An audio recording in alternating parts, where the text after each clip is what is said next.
Hello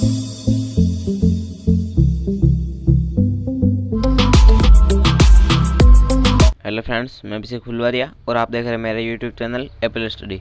friends, आज हम पढ़ने जा रहे हैं D and F block. D and F block के तत्व स्टार्ट करते हैं फ्रेंड्स, जो कि 12th क्लास की केमिस्ट्री का 8वां चैप्टर है friends, D and F block. तो डी एंड एफ ब्लॉक में हम सर्वप्रथम पढ़ते हैं डी ब्लॉक। डी ब्लॉक क्या होता है फ्रेंड्स? डी ब्लॉक के तत्व किन्हें कहते हैं? वे तत्व जिनमें अंतिम इलेक्ट्रॉन जो होता है वो फ्रेंड्स डी कक्षक में प्रवेश करता है या डी कक्षक में भरा जाता है, तो उन्हें हम कहते हैं फ्रेंड्स डी ब्लॉक के तत्व है, डी ब्लॉक एलिमेंट्स। ठीक है फ्रेंड्स, इनकी स्थिति या स्थान क्या है फ्रेंड्स? ये आवर्त सारणी में वर्ग संख्या 3 से 12 और आवर्त संख्या 4 से 7 के तत्व जो होते हैं उन्हें हम डी ब्लॉक के तत्व कहते हैं। वर्ग संख्या 3 से 12 और आवर्त संख्या 4 से 7 के तत्व डी ब्लॉक के तत्व कहलाते हैं। और डी ब्लॉक के तत्व को हम संक्रमण तत्व भी कहते हैं फ्रेंड्स। तो डी ब्लॉक के तत्व को हमने ना 4 श्रेणियों में विभक्त कर दिया है। डी ब्लॉक के तत्व 4 श्रेणियों में विभक्त पाए जाते हैं फ्रेंड्स। तो फर्स्ट श्रेणी है 3D श्रेणी, जिसे हम कहते हैं प्रथम संक्रमण श्रेणी। 3D श्रेणी है प्रथम संक्रमण श्रेणी, जो कि स्कैंडियम से जिंक तक, स्कैंडियम 21 से जिंक 30 तक चलती है। 21 और 30 इनके परमाणु क्रमांक है फ्रेंड्स। और 4D श्रेणी यानी कि द्वितीय संक्रमण श्रेणी 39 इट्रियम से 48 कैडमियम तक चलती है। 5D श्रेणी या तृतीय संक्रमण श्रेणी जो है फ्रेंड्स लैंथेनम 57 से मरकरी 80 तक चलती है। और 6D श्रेणी जो है फ्रेंड्स वो एक्टिनम 19 से कॉपरनेशियम 112 तक चलती है। तो फ्रेंड्स हम 12th में तो 3D श्रेणी का अध्ययन करेंगे सभी गुणों का। ठीक है फ्रेंड्स, तो हम पढ़ते हैं डी ब्लॉक के तत्वों को हम संक्रमण तत्व भी कहते हैं। डी ब्लॉक के तत्वों को हम संक्रमण तत्व भी कहते हैं क्योंकि क्या होता है फ्रेंड्स, ये आवर्त सारणी में एस ब्लॉक और पी ब्लॉक के मध्य में स्थित होते हैं। ये आवर्त सारणी में एस और पी ब्लॉक के मध्य में स्थित होते हैं, जिसके कारण क्या होता है फ्रेंड्स, इनके गुणधर्म जो है वो भी एस और पी के मध्यवर्ती होते हैं। अतः हम इन्हें एस और पी के बीच की योजक कड़ी या संक्रमण तत्व भी कहते हैं। एस और पी के बीच की योजक कड़ी भी डी ब्लॉक के तत्वों को कहते हैं। संक्रमण तत्व भी डी ब्लॉक के तत्वों को कहते हैं। ठीक है फ्रेंड्स, तो संक्रमण तत्वों के लिए एक स्पेसिफिक परिभाषा भी है फ्रेंड्स। तो संक्रमण तत्व क्या होते हैं? ऐसे तत्व जिनमें सामान्य या परमाणुीय अवस्था अथवा आयनिक अवस्था, मतलब सामान्य नॉर्मल अवस्था या परमाणु अवस्था और आयनिक अवस्था, दोनों ही अवस्थाओं में क्या होता है फ्रेंड्स, डी कक्षक जो होता है वो अपूर्ण भरा रहता है। मतलब डी कक्षक में टोटल 10 इलेक्ट्रॉन नहीं होने चाहिए, 9 हो गए चलेंगे। ठीक है फ्रेंड्स, तो डी कक्षक अपूर्ण होना चाहिए, तो उन्हें हम कहते हैं फ्रेंड्स संक्रमण तत्व। ठीक है फ्रेंड्स, तो वर्ग संख्या 12 के जो तत्व होते हैं फ्रेंड्स उनमें क्या होता है, डी कक्षक में 10 के 10 इलेक्ट्रॉन भरे रहते हैं, मतलब डी कक्षक पूरा भरा होता है, इस कारण इन्हें संक्रमण तत्व नहीं माना जाता है। वर्ग संख्या 12 जिसमें आता है जिंक, कैडमियम, मरकरी को संक्रमण तत्व नहीं माना जाता है। इनके अतिरिक्त सभी जो डी ब्लॉक के तत्व है उन्हें हम संक्रमण तत्व कहते हैं। इन्हें संक्रमण तत्व नहीं माना जाता है क्योंकि इनमें डी कक्षक जो होता है वो पूर्ण भरा रहता है, आयनिक और परमाणु दोनों अवस्था में। जैसे जिंक का देखते हैं फ्रेंड्स, तो जिंक में क्या है, ऑर्गन 3D10 4s2, ये 4s2 है फ्रेंड्स। ठीक है, तो जिंक 2+, मतलब ये तो इसकी परमाणु अवस्था थी और जिंक 2+ इसकी आयनिक अवस्था है। आयनिक अवस्था में भी फ्रेंड्स इसने एस के 2 इलेक्ट्रॉन त्यागे हैं, लेकिन डी में 10 के 10 इलेक्ट्रॉन पड़े हैं। अतः क्या है फ्रेंड्स, ये संक्रमण तत्व नहीं माना जाता है क्योंकि इसमें डी कक्षक पूर्ण भरा रहता है, इस कारण इसे संक्रमण तत्व नहीं मानते हैं। ठीक है फ्रेंड्स, नेक्स्ट है संक्रमण तत्वों का इलेक्ट्रॉनिक विन्यास, मतलब electronic configuration of transition elements. ठीक है फ्रेंड्स, तो electronic configuration of transition elements देखते हैं फ्रेंड्स। तो इनमें पहले हम देखते हैं डी ब्लॉक के तत्वों का सामान्य इलेक्ट्रॉनिक विन्यास। सामान्य इलेक्ट्रॉनिक विन्यास क्या होता है फ्रेंड्स, जो सभी तत्व इसका पालन करते हैं। n-1 D 1 to 10 और ns 1 से 2। ठीक है फ्रेंड्स, तो n यहाँ पर है आवर्त की संख्या। ठीक है फ्रेंड्स, n आवर्त की संख्या है और डी कक्षक में जो इलेक्ट्रॉन भरा जाता है वो फ्रेंड्स एक कोष अंदर भरा जाता है, इस कारण यहाँ पर लिखा n-1 D, n-1 D 1 to 10 और ns 1 से 2। 1 सिर्फ फ्रेंड्स 3D श्रेणी में ओनली फॉर क्रोमियम और कॉपर में होता है, बाकी सब में 2 इलेक्ट्रॉन भरे जाते हैं ns में। ठीक है फ्रेंड्स, देखते हैं 3D श्रेणी के प्रथम 3D श्रेणी या प्रथम संक्रमण श्रेणी के तत्वों का इलेक्ट्रॉनिक विन्यास। तो प्रथम संक्रमण श्रेणी में फ्रेंड्स ये तत्व आते हैं 21 से 30 तक के, scandium, titanium, vanadium, chromium, manganese, iron, cobalt, निकल, कॉपर और जिंक। तो फ्रेंड्स इन्हें याद करने की ट्रिक भी है, आप देख सकते हो, मेरा ट्रिक पे अलग से वीडियो भी बना रखा है फ्रेंड्स, उसका लिंक मैं डिस्क्रिप्शन में दे दूंगा, तो जो भी देखना चाहते हैं वो भी देख ले, बहुत काम का वीडियो है। तो इसकी ट्रिक है फ्रेंड्स, शक्तिवान करे मना फिर कौन निकाले कुएं से जान। स्कैंडियम का शक, टाइटेनियम का ती, वेनेडियम का वान, क्रोमियम का करे मैग्नीज का मना, आयरन का फिर, कोबाल्ट का कौन, निकल का निकाले, कॉपर का कुएं और जिंक का सेजान। ठीक है फ्रेंड्स, तो scandium, titanium, vanadium, chromium, manganese, iron, cobalt, निकल, कॉपर, जिंक, इन्हें याद करने की ट्रिक है। शक्तिवान करे मना फिर कौन निकाले कुएं से जान। ये 21 से 30 तक आता है फ्रेंड्स। और इनका इलेक्ट्रॉनिक विन्यास सब में ऑर्गन अक्री गैस है तो ऑर्गन अक्री गैस लिख दी। बाद में 3D और 4s उपकोष में इनमें इलेक्ट्रॉन भरे जाते हैं। स्कैंडियम में 1 इलेक्ट्रॉन आता है 3D में और 4s में 2 इलेक्ट्रॉन। ये फ्रेंड्स क्रम लगातार चलता रहता है। लेकिन क्रोमियम में क्या होता है फ्रेंड्स, 3D 4 न होकर 3D 5 हो जाता है, 4s में 1 इलेक्ट्रॉन हो जाता है। क्योंकि इसमें क्या होता है, ये 3D 5 जो है फ्रेंड्स, ये स्थायी इलेक्ट्रॉनिक विन्यास होने के कारण क्या करता है, अर्धपूर्ण भरा स्थायी इलेक्ट्रॉनिक विन्यास होने के कारण s से 1 इलेक्ट्रॉन ग्रहण कर लेता है और ये 3D 5 हो जाता है, 4s में 1 इलेक्ट्रॉन रहने देता है। फिर वही क्रम चलता है, 3D 5 4s 2 हो जाएगा, फिर 3D 6 4s 2, ये क्रम चलता रहता है। एंड में कॉपर क्या होता है फ्रेंड्स, 3D 9 होना चाहिए और 4s 2 होना चाहिए, लेकिन इसमें भी 3D 10 हो जाता है क्योंकि पूर्ण भरा स्थायी इलेक्ट्रॉनिक विन्यास होने के कारण यह 1 इलेक्ट्रॉन 4s से ले लेता है और 3D 10 4s 1 कर देता है। तो फ्रेंड्स ये दो इंपॉर्टेंट है, कॉपर और क्रोमियम, इनके इलेक्ट्रॉनिक विन्यास अक्सर परीक्षा में पूछे जाते हैं। और जिंक में 3D 10 4s 2 होता है, इस कारण से संक्रमण तत्व नहीं माना जाता है। डी ब्लॉक का तत्व तो है लेकिन संक्रमण तत्व नहीं है। ठीक है फ्रेंड्स, तो क्रोमियम और कॉपर के अतिरिक्त सभी तत्वों में 4s उपकोष में 2 इलेक्ट्रॉन भरे जाते हैं। क्रोमियम और कॉपर के अतिरिक्त सभी तत्वों में 4s में 2 इलेक्ट्रॉन होते हैं, लेकिन क्रोमियम और कॉपर में क्या है, 4s इलेक्ट्रॉन में 1 इलेक्ट्रॉन भरे जाने का कारण है इन कक्षकों का 3D 5 और 3D 10। क्रोमियम में 3D 5, कॉपर में 3D 10 अर्धपूर्ण भरा और पूर्ण भरा स्थायी विन्यास होने के कारण क्या है फ्रेंड्स, इनमें 1 इलेक्ट्रॉन भरा रहता है 4s उपकोष में। ठीक है फ्रेंड्स, नेक्स्ट है डी ब्लॉक के तत्वों के सामान्य गुणधर्म। ठीक है फ्रेंड्स, तो हम सामान्य गुणधर्म देखते हैं। डी ब्लॉक के तत्व मतलब जो सभी डी ब्लॉक के तत्व प्रदर्शित करते हैं। ठीक है फ्रेंड्स, ये सभी जो तत्व होते हैं फ्रेंड्स वो कठोर, ठोस, उच्च गलनांक युक्त और उच्च क्वथनांक युक्त धातुएं होती है। मतलब डी ब्लॉक के सभी तत्व कठोर, ठोस, उच्च गलनांक युक्त और उच्च क्वथनांक युक्त धातुएं होती है। फ्रेंड्स, इसका अपवाद है मरकरी। मरकरी है वो ठोस अवस्था में नहीं पाया जाता है, मरकरी द्रव अवस्था में पाया जाता है जो कि धातु है। ठीक है फ्रेंड्स, नेक्स्ट गुणधर्म है ये सभी ऊष्मा और विद्युत के सुचालक होते हैं। ये सभी धातु है फ्रेंड्स, तो ऊष्मा और विद्युत के तो सुचालक ही होते हैं। इनमें तन्यता, आघातवर्धनीयता का गुण भी पाया जाता है। तन्यता मतलब इनको तान कर लंबा किया जा सकता है, आघातवर्धनीयता का अर्थ है इन्हें पीट कर चौड़ा किया जा सकता है। ठीक है फ्रेंड्स, और ये परिवर्ती या परिवर्तनशील ऑक्सीकरण अवस्था भी प्रदर्शित करते हैं, जैसे कि आयरन 2+ में भी पाया जाता है, आयरन 3+ में भी पाया जाता है। अतः इनकी ऑक्सीकरण अवस्था परिवर्तनशील या परिवर्ती होती है। इसका कारण है फ्रेंड्स, डी ब्लॉक के तत्वों में क्या होता है फ्रेंड्स, N-1D तथा NS कक्षक है, इन दोनों कक्षकों या उपकोषों से इलेक्ट्रॉन निष्कासित किए जा सकते हैं। मतलब ये NS कक्षकों के साथ साथ N-1D कक्षकों के इलेक्ट्रॉन भी त्याग सकते हैं, जिस कारण क्या होता है फ्रेंड्स, इनकी ऑक्सीकरण अवस्था में परिवर्तन आ जाता है।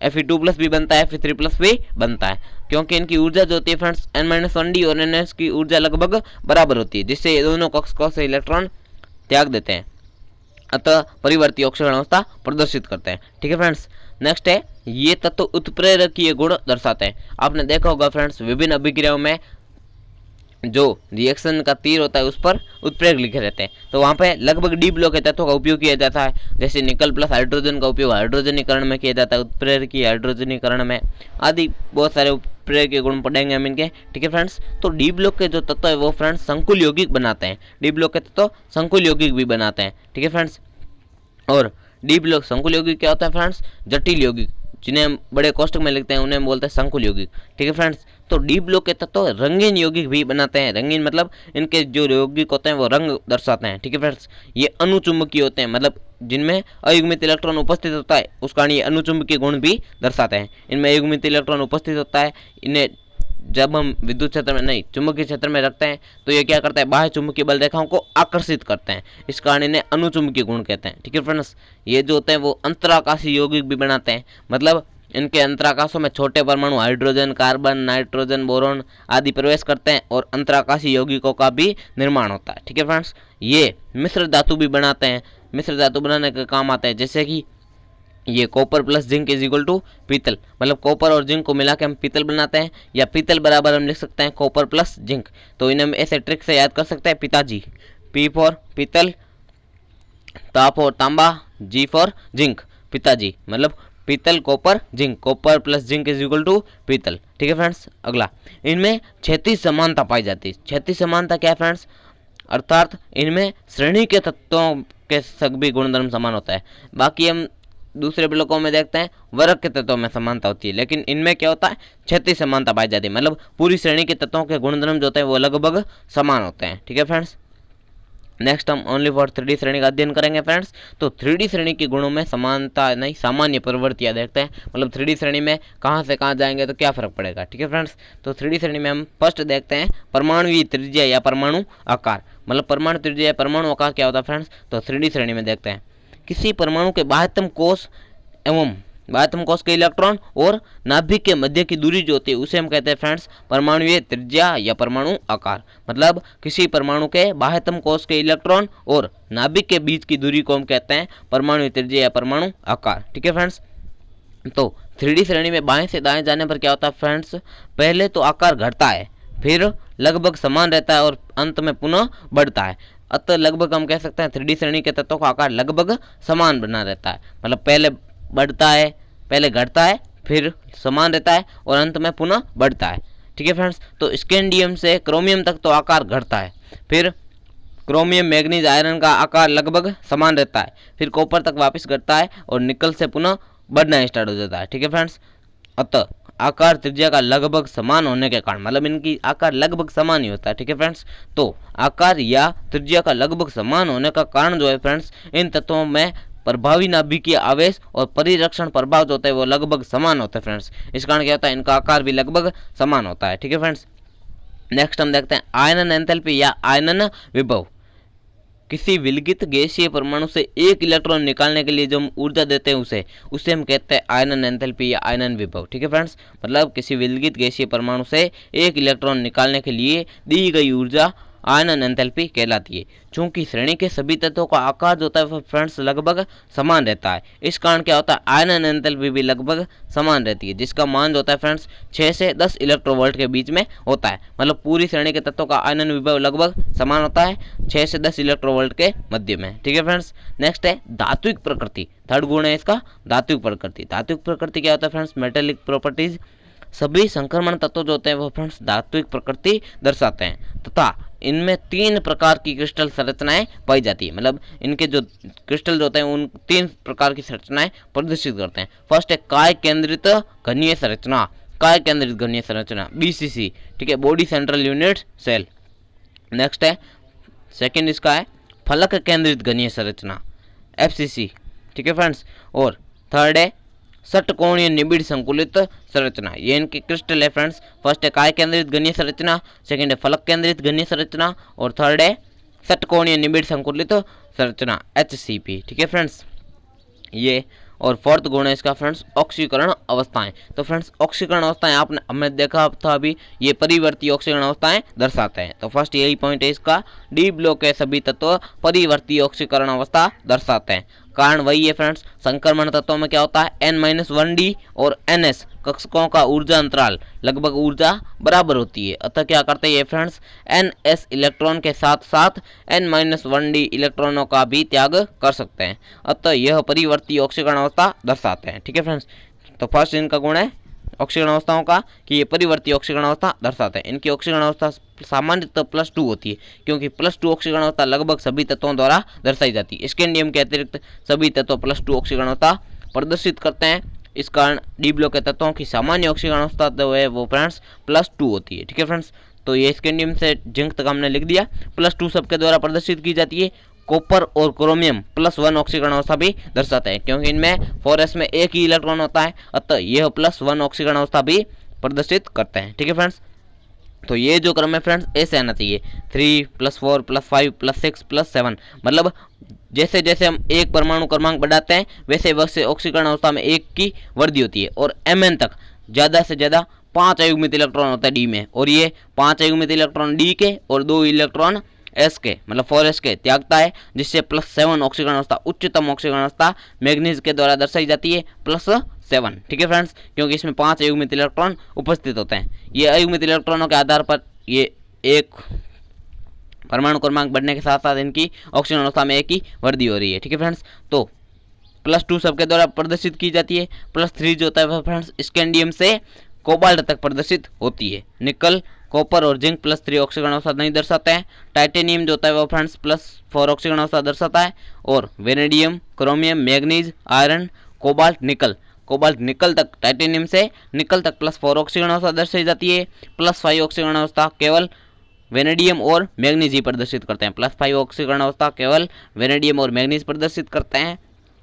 +6 ऑक्सीकरण अवस्था क्रोमियम, मैग्नीज, आयरन और कोबाल्ट प्रदर्शित करते हैं। और +7 ऑक्सीकरण अवस्था केवल मैग्नीज ही प्रदर्शित करता है, क्योंकि इसमें ही 5 अयुग्मित इलेक्ट्रॉन और 2 s के इलेक्ट्रॉन पाए जाते हैं। तो मैग्नीज उच्चतम ऑक्सीकरण अवस्था +7 प्रदर्शित करता है। तो हम इनकी ऑक्सीकरण अवस्था के गुण पढ़ते हैं। फर्स्ट है स्कैंडियम के अतिरिक्त सभी तत्व जो होते हैं वो फ्रेंड्स 2 ऑक्सीकरण अवस्था दर्शाते हैं, मतलब +2 ऑक्सीकरण अवस्था शो करते हैं सभी तत्व। इस कारण डी ब्लॉक के तत्वों की सामान्य ऑक्सीकरण अवस्था +2 है। ठीक है फ्रेंड्स, तो +1 ऑक्सीकरण अवस्था है वो केवल कॉपर और क्रोमियम द्वारा दर्शाई जाती है। +1 ऑक्सीकरण अवस्था केवल कॉपर और क्रोमियम के द्वारा दर्शाई जाती है। ठीक है फ्रेंड्स, क्योंकि इसमें 4s में 1 इलेक्ट्रॉन होता है, अतः ये 1 इलेक्ट्रॉन त्याग कर +1 ऑक्सीकरण अवस्था प्रदर्शित करते हैं। नेक्स्ट है ऑक्सीकरण अवस्था का डी एक कक्षक में उपस्थित अयुग्मित इलेक्ट्रॉन की संख्या पर निर्भर करता है। मतलब ऑक्सीकरण अवस्था का जो मान है, ऑक्सीकरण अवस्था का मान डी कक्षक में उपस्थित अयुग्मित इलेक्ट्रॉन यानी कि n की संख्या पर निर्भर करता है। जैसे जैसे अयुग्मित इलेक्ट्रॉनों की संख्या बढ़ती है वैसे वैसे ऑक्सीकरण अवस्था का मान भी बढ़ता है, क्योंकि अयुग्मित इलेक्ट्रॉन संख्या बढ़ेगी तो त्यागे जाने वाले इलेक्ट्रॉन भी ज़्यादा होंगे, अतः ऑक्सीकरण अवस्था बढ़ती है। ऑक्सीकरण अवस्था का मान डी कक्षक में उपस्थित अयुग्मित इलेक्ट्रॉन की संख्या पर निर्भर करता है। अयुग्मित इलेक्ट्रॉन की संख्या बढ़ने पर ऑक्सीकरण अवस्था का मान भी बढ़ता है। अतः मैग्नीज में सर्वाधिक यानी कि 5 अयुग्मित इलेक्ट्रॉन होने के कारण यह उच्चतम ऑक्सीकरण अवस्था +7 प्रदर्शित करता है।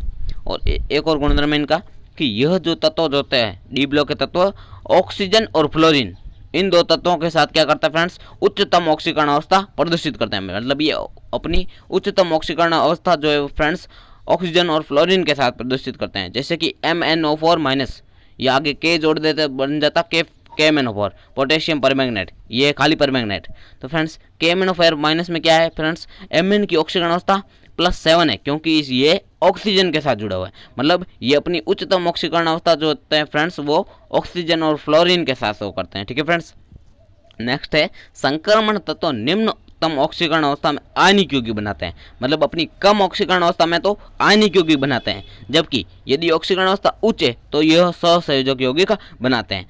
निम्न ऑक्सीकरण अवस्था में आयनिक यौगिक, जबकि उच्च ऑक्सीकरण अवस्था में सहसंयोजक यौगिक बनाते हैं। और ऑक्सीकरण अवस्था बढ़ने के साथ साथ इन यौगिकों की अम्लता तथा क्रियाशीलता भी बढ़ती है। मतलब ज़्यादा ऑक्सीकरण अवस्था होगी तो उस यौगिक की क्रियाशीलता और अम्लता भी ज़्यादा होगी। ठीक है फ्रेंड्स, जैसे कि हम देखते हैं टाइटेनियम ऑक्साइड और मैग्नीज ऑक्साइड TiO-MnO, तो ये सारी प्रकृति के होते हैं, क्योंकि इसमें टाइटेनियम की ऑक्सीकरण अवस्था +2 है, मैग्नीज की ऑक्सीकरण अवस्था भी +2 है। ठीक है फ्रेंड्स, तो अतः ये सारी प्रकृति के, जबकि ये +6 देखो MnO3, इसमें Mn की ऑक्सीकरण अवस्था +6 है, तो ये अम्लीय प्रकृति दर्शाता है। MnO4- इसमें इसकी ऑक्सीकरण अवस्था +7 है, अतः ये भी अम्लीय प्रकृति दर्शाता है। Mn2O7 में भी 7 है, अतः ये अम्लीय प्रकृति शो करता है। CrO3 भी अम्लीय प्रकृति शो करता है, क्योंकि क्रोमियम की ऑक्सीकरण अवस्था +6 है, इसमें अधिक ऑक्सीकरण अवस्था होने के कारण अम्लीयता और क्रियाशीलता बढ़ती है।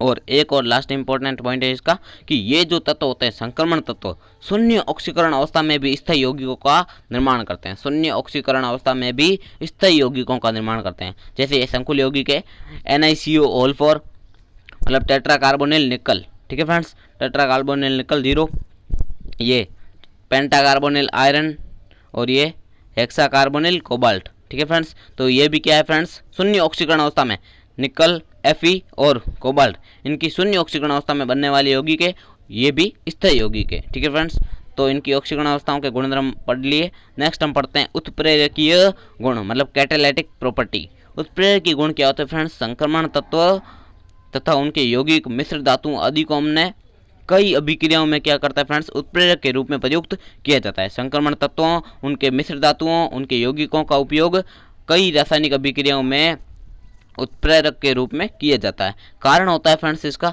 छोटा आकार, उच्च आवेश घनत्व, रिक्त डी कक्षकों की उपस्थिति और परिवर्ती ऑक्सीकरण अवस्था दर्शाने के कारण। मतलब छोटा आकार होता है, उच्च आवेश घनत्व होता है, रिक्त डी कक्षक उपस्थित होते हैं और परिवर्ती ऑक्सीकरण अवस्था भी ये प्रदर्शित करते हैं, अतः इन्हें उत्प्रेरक के रूप में प्रयुक्त किया जाता है। ठीक है फ्रेंड्स, तो संक्रमण तत्व क्रियाकारकों के साथ जुड़कर क्या करते हैं फ्रेंड्स, एक उच्च ऊर्जा युक्त मध्यवर्ती निर्मित करते हैं। मतलब एक उच्च ऊर्जा युक्त मध्यवर्ती निर्मित करते हैं जो कि फटाफट टूट के उत्पाद बना देता है, जो कि आसानी से हाथों हाथ विघटित होकर उत्पाद में बदलता है। अतः इनका उपयोग क्या करता है फ्रेंड्स, उत्प्रेरक के रूप में करते हैं, क्योंकि ये क्रियाकार के साथ जुड़कर उच्च ऊर्जा युक्त मध्यवर्ती बना देता है जो कि फटाफट टूटकर उत्पाद बनाता है। ठीक है फ्रेंड्स, अतः इनका उपयोग उत्प्रेरक के रूप में किया जाता है। जैसे ये ग्राफ देखते हैं फ्रेंड्स, इसमें क्या है, ये जो लाइन है ऊपर वाली ये उत्प्रेरक की अनुपस्थिति में है, मतलब अभिक्रिया होने में ज़्यादा टाइम लगेगा। ठीक है फ्रेंड्स, और ये उत्प्रेरक की उपस्थिति में ये फटाफट अभिक्रिया हो जाएगी। तो उत्प्रेरक की अनुपस्थिति में अभिक्रिया धीमी, जबकि उत्प्रेरक की उपस्थिति में अभिक्रिया फास्ट हो जाती है। ठीक है फ्रेंड्स, अतः डी ब्लॉक के तत्वों का उपयोग उत्प्रेरक के रूप में किया जाता है। तो फ्रेंड्स हम देखते हैं 3D श्रेणी में किन किन तत्वों का उपयोग उत्प्रेरक के रूप में करते हैं। स्कैंडियम का कोई खास उपयोग नहीं है, बाकी टाइटेनियम से जिंक तक सभी तत्व उत्प्रेरक गुण प्रदर्शित करते हैं 3D श्रेणी में। जैसे देखते हैं टीआई का फ्रेंड्स एक यौगिक होता है TiCl4 प्लस Et3Al, मतलब try ethyl aluminium, TiCl4 plus try ethyl aluminium, जिसे हम कहते हैं फ्रेंड्स जिगलर नाटा उत्प्रेरक। जिगलर नाटा उत्प्रेरक ये क्या करता है फ्रेंड्स, बहुलीकरण में इसका उपयोग किया जाता है। एथीन से पॉलीएथीन बनाने में जिगलर नाटा उत्प्रेरक काम आता है।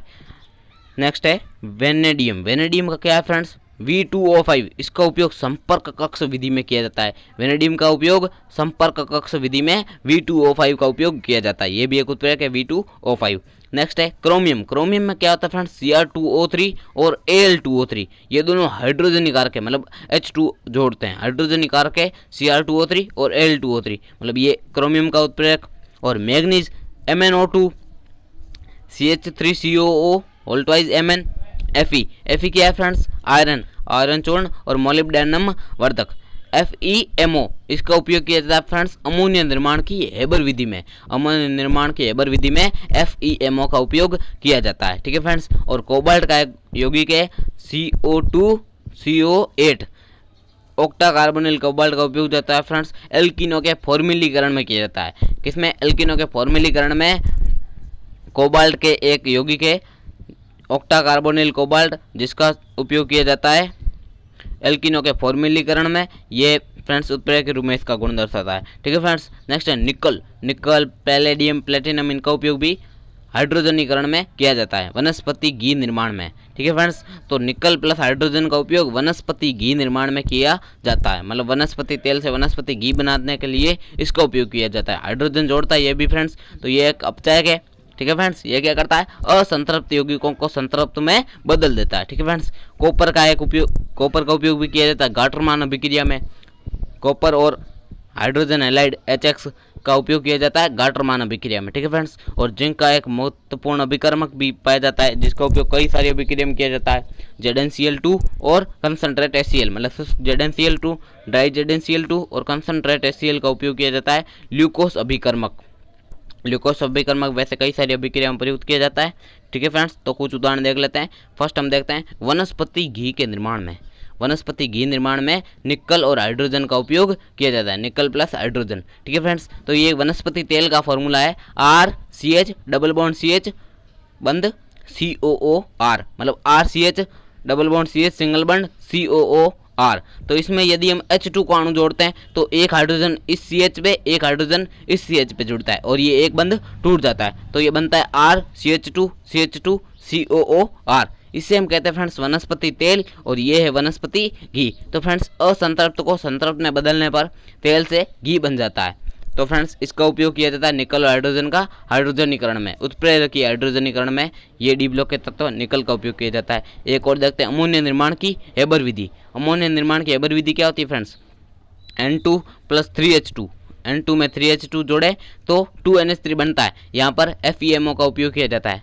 आयरन और मोलिब्डेनम, आयरन चूर्ण और मोलिब्डेनम वर्धक का उपयोग अमोनिया निर्माण की हेबर विधि में किया जाता है। थैंक्स फ्रेंड्स, वीडियो को पूरा देखने के लिए धन्यवाद।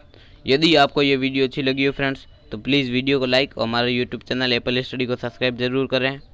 और यदि फ्रेंड्स आपको कुछ समझ में नहीं आया हो तो कमेंट बॉक्स में आप कमेंट भी ज़रूर करें। Thanks friends.